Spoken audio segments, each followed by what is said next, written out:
आज हम पुरुषोत्तम मास के 16वें अध्याय की कथा का श्रवण करेंगे। बोलो पुरुषोत्तम भगवान की जय। 16वां अध्याय। श्री नारायण बोले, हे नारद जी, हे महाप्राज्ञ वाल्मीकि जी, हे दंडधर्मा से जो अत्यंत अद्भुत चरित्र कहा था वही मैं तुमसे कहता हूँ, सुनो। वाल्मीकि जी बोले, हे राजा दंडधर्मा सुनो। भगवान की आज्ञा से गरुण जी इस प्रकार ब्राह्मण से बोले, हे दुष्श्रेष्ठ, तुमसे हरि ने कहा कि तुम्हारे भाग्य में 7 तपोवन नहीं है, अभी वैसा ही ये तपोवन आज्ञा मैं तुमको दे रहा हूँ जो मेरे से होगा सहित आज को प्राप्त होगी, परंतु से तुमको दुख ही उत्पन्न। हे दुर्जन, धन्य हो जो तुम चाहे हमने या काम हो, भगवान दोनों ही मनुष्य का सब जल के बुलबुल की भांति भंगुर है। ऐसे जीव पाकर जो हरि चरणों अपने हृदय में चिंतन करते हैं वे धन्य है। हरि के अतिरिक्त संसार में से तारने वाला कोई अन्य नहीं है। हरि की कृपा से मैंने भी तुमको पुत्र होने दिया। मन में श्री हरि का ध्यान, सुखपूर्वक विचारों, उदार भाव से संसार के सुखों को भोग। वाल्मीकि जी बोले, दोनों स्त्री पुरुषों का अत्युच्च वर दे। उनके देखते ही देखते हरि गरुड़ पर चढ़ गए। श्री गंतधर वसुदेव भी स्त्री सहित इच्छित वर पाकर अपने घर जा गृहस्थी के उत्तम सुख भोगने लगा। कुछ समय बीतने पर गौतमी गर्भवती हुई। 10 महीने में गर्भ पूरा हो गया। प्रसूति काल होने पर गौतमी के गर्भ से उत्तम पुत्र उत्पन्न हुआ और सुदेव पुत्र पाकर बड़ा प्रसन्न हुआ। शेष ब्राह्मणों को बुलाकर जात संस्कार किया। स्नान कर ब्राह्मणों को बहुत दान दिया। सुदेव ने अपने कुटुंबी जनों तथा ब्राह्मणों से कहा, मुझे यह पुत्र कृपालु गरुण जी ने बड़े प्रेम से दिया है। यह शरद पूर्णिमा के चंद्रमा के समान कांति वाला तथा सुखदेव जी के समान तेजस्वी है, इसलिए इसका प्रिय नाम सुखदेव होगा।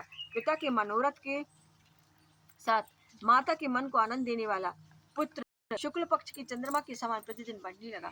पिता ने प्रसन्न हो यज्ञोपवीत संस्कार कर गायत्री मंत्र दिया। फिर वेद आरंभ संस्कार कर ब्रह्मचर्य व्रत पालन करने को लगा। ब्रह्मचर्य के तेज से वह बालक साक्षात सूर्य के समान शोभित हुआ। बुद्धि के सागर से कुमार ने वेद अध्ययन शुरू किया। गुरु वत्सल कुमार अपनी कुशाग्र बुद्धि से गुरु को प्रसन्न कर उनके एक बार के कहने से सब विद्या पड़ गया। वाल्मीकि जी बोले, एक दिन करुण सूर्य के समान कांति वाले देवल मुनि आए। उनको देख सुदेव ने हर्ष से नमस्कार किया। विधि पूर्वक अर्ध पद्धति से मुनि का पूजन कर आसन बिछाया। देवदत्त भगवान देवल शासन बैठ गए और अपने से पड़ी मार कर पर हरि भगवान हुए, तुम धन्य से तुमको रहा है। नम्र चतुर्वेद करने पत्र कहीं भी क्या नहीं, बस आओ और हाथ में हो रहा है। के साथ दोनों कुल शरीर पेट की ऐसे को देख मन से हे सुदेव, तेरा पुत्र गुणों का सागर है। गली की हंसी मास में छपी शंख के समान कंठ है, के घुंघराले छाती दोनों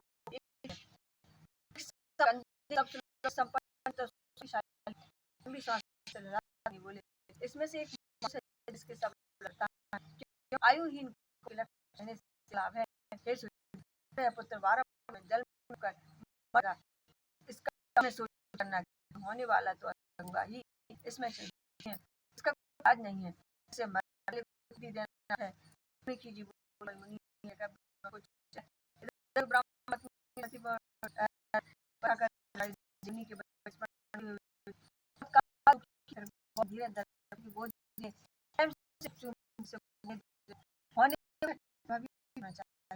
होने वाला होगा अभी न हो। जी को भी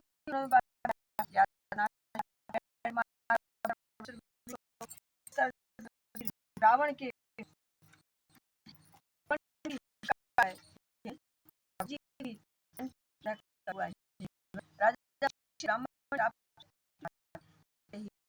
वाला